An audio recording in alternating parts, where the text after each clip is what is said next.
Olá, então na aula de hoje nós vamos tratar sobre o coeficiente de Poisson. Ele é um coeficiente que trata da deformação lateral e a deformação longitudinal, ou seja, eu não vou mais me ficar olhando apenas os efeitos de deformação em uma direção. Eu vou olhar a influência da deformação em 2 ou 3 direções. Nesse caso, vamos enfatizar apenas 2, pois ocorre, na maioria dos casos, por exemplo, perda de largura e ganho de comprimento, considerando o material com volume constante, independente do grau de sua deformação. Então, com o conceito de Poisson, a gente pode submeter a essa figurinha à esquerda, onde eu vou fazer um ensaio de compressão sobre borracha. A borracha possui um comprimento inicial e um diâmetro inicial. Quando aplicado uma carga, ocorre a redução do comprimento e o aumento no diâmetro, ou seja, a quantidade de material que estava aqui veio para cá, de forma proporcional. E o coeficiente de Poisson é dado para essa letra aqui, é menos a deformação lateral sobre a deformação longitudinal. Lateral, longitudinal. Em um caso de tração, quando eu aplico a parte de fora aqui, que vocês podem notar que é o comprimento inicial do corpo de prova, quando eu aplico tração, eu vou ter um ganho de deformação no comprimento e uma perda de deformação radial, ou seja, uma compensação. Esse valor vai de 0,1 até 0,5, máximo para alguns materiais. No geral, os metais possuem entre 0,25 e 0,40. Tá? 0,35 mais alto possível, que seria o mais alto. E a gente pode aplicar de uma outra forma o coeficiente de Poisson, em vez de medir a deformação já com os dados diretos das dimensões do corpo de prova. Então, a gente tem esse corpo de prova aqui, quando eu faço tração, ele aumenta o comprimento e reduz o diâmetro. Então, quando eu tenho a redução lateral, que é do diâmetro, a variação do diâmetro sobre o diâmetro inicial e a longitudinal do comprimento, variação do comprimento com o comprimento inicial. Deformação lateral, deformação longitudinal. Se eu fizer o produto das duas, esse sinal negativo, até para não esquecer, é que como vai ter uma redução de diâmetro aqui, então ele vai ficar negativo, o negativo dessa parte aqui será utilizado com positivo, ou seja, quando ocorrer reduções dimensionais, se aplicará esse sinal negativo. Ah, professor, então, se eu fizer um ensaio de compressão, aqui é que vai haver a redução de comprimento, e aqui o ganho do diâmetro. Com menos aqui, então não haverá problema. Então, colocando essas duas razões sobre a relação de Poisson, temos aqui duas frações sendo divididas. Então, conserva-se a primeira e inverte a segunda. Então, de uma forma direta, em vez de ficar calculando a deformação de um e a deformação do outro, pode-se utilizar essa fórmula direto, tá? Pois bem, vamos fazer alguns exercícios que expliquem a aplicação direta do coeficiente de Poisson. Em um site de tração padrão, uma barra de alumínio de 20 milímetros de diâmetro está submetida a uma força de tração P igual a 30 kN. Sabendo que o coeficiente de Poisson é igual a 0,35, e o modo de elasticidade da barra de alumínio é de 70 GPa, determine o alongamento da barra de um comprimento de referência de 150 milímetros e a variação do diâmetro da barra. Então, vamos colocar aqui a primeira que nós vimos, que é a variação da deformação, utilizando a fórmula geral. Isolo ΔL, então nós vamos obter 30 kN, 30 vezes 10 a terceira, comprimento inicial de 150, dividido pela área. Uma dica, esse 4 pode passar para cima multiplicando, que o resultado não vai se alterar. E aqui é 70 vezes 10 a terceira, que é o módulo. Então, nós achamos o ΔL de 0,204 milímetros. A letra B, Utilizando a fórmula, a relação que nós apresentamos anteriormente, isolamos a variação do diâmetro, 0,35 é o coeficiente de Poisson, 20 é o diâmetro, ΔL que calculamos na letra A, dividido pelo comprimento inicial. Então, quando ocorreu uma deformação no comprimento de 0,2004 milímetros, 22,04 milímetros, no diâmetro houve uma perda de menos 0,0095 milímetros. O 2,62, um ensaio de tração padrão, é usado para determinar as propriedades de um plástico.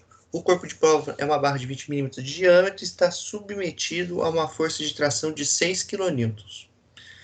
Sabendo-se que o comprimento de referência de 150 milímetros observa-se um alongamento de 14 milímetros, ou seja, um ΔL de 14 milímetros no seu comprimento, e uma diminuição de 0,85 milímetros do diâmetro, determine qual é o modo de elasticidade, o modo de elasticidade transversal que não vamos fazer aqui, apenas o modo de elasticidade e o coeficiente de Poisson. Então, fazendo aqui a letra A, o F, vamos isolar o E, então vai ficar dessa forma, L0 vezes F, dividido por A sobre ΔL. Então, nós temos aqui o F de 6 kN, o comprimento de 150, a área de 20 milímetros de diâmetro e o ΔL de 14 milímetros. Esse 4, como disse anteriormente, pode subir. E o módulo utilizado é 204,6 megapascal. Para fazer o coeficiente de Poisson, aplicando a fórmula genérica, percebam, uma diminuição de 0,85 milímetros no diâmetro. Olha o 0,85 negativo aqui, negativo com negativo, positivo. Realizando esse produto, o coeficiente de Poisson de 0,46. Esse aqui tem uma pequena pegadinha. Uma força de tração de 2.669 N é aplicada a um corpo de prova feito de uma placa plana de 1,58 milímetros. Por que milímetros de espessura? Perceba que no desenho só tem a largura e o comprimento, então a espessura estaria num plano que você vai olhar que está por cima aqui. Determine a variação resultante no comprimento de referência de 50,8 milímetros, na largura da parte AB, essa largura, e a espessura na parte AB e na área da seção transversal AB. Nós vamos fazer os dois primeiros, aí depois o C e o D vocês podem fazer em casa, tá? A letra A, vamos utilizar aqui, isolar o ΔL, né?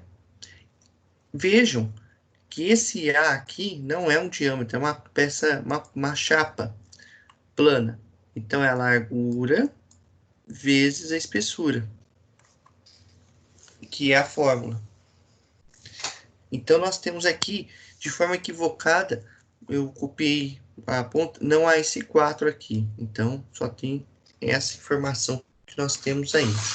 2.669 vezes 50,8 dividido por 12,7 vezes 1,558 vezes 200 expoente 3. Então, aí deu o valor de 0,0336. Esse é o ΔL. Agora, se eu quero saber a variação da largura, ao invés de usar diâmetro, eu uso largura. Então, aqui W de largura é a mesma fórmula, isolo o W aqui e jogo os valores encontrados. Vamos ter uma variação de largura de menos 0,0252 milímetros.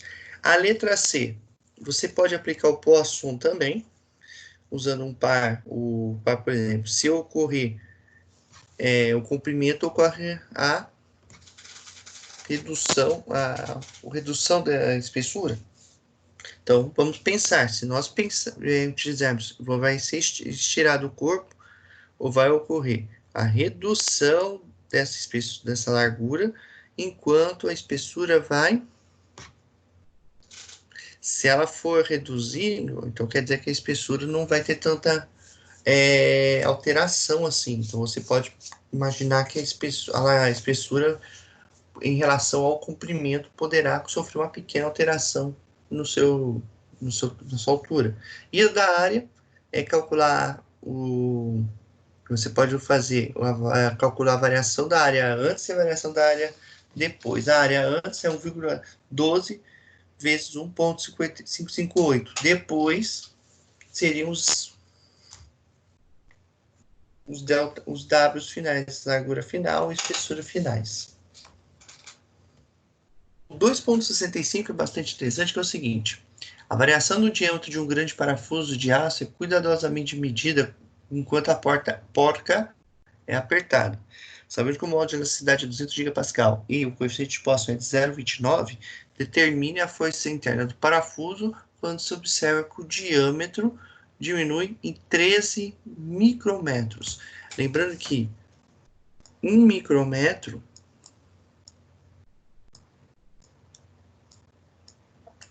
é igual a 10 a menos 3 milímetros. Certo? Então, isso é importante porque que quando nós fizemos a letra para acharmos a variação, eu não é dado o comprimento do parafuso, mas sim a deformação dele na seção longitudinal, porque a força de aperto vai estar aqui. Quando eu giro o parafuso, ele vai empurrando o parafuso nesse sentido aqui. Então, eu tenho a variação do diâmetro de menos 3 vezes 10 a menos 3, o diâmetro inicial de 60, e eu vou descobrir essa relação aqui, L0 sobre ΔL. Então, substituindo aqui menos 0,29 da fórmula, vezes 60, que é o diâmetro do parafuso, dividir por menos e menos aqui. Esse menos está relacionado, na verdade não é esse, vou até apagar aqui com a borracha. Esse menos está relacionado à redução do diâmetro, tá? Então, temos L sobre L, ΔL menos 1.338,46. Se eu inverter, vai ficar 7,47 vezes 10 a menos 4. Por que que eu inverti? Inverti porque aqui eu tenho ΔL sobre L0. Então, eu posso isolar a força F e fazer 200 vezes 10 a terceira, vezes 7,47 vezes 10 a menos 4, vezes a área. Então, eu vou achar uma força de 422.418,5 newtons, ou 422,4 kilonewtons.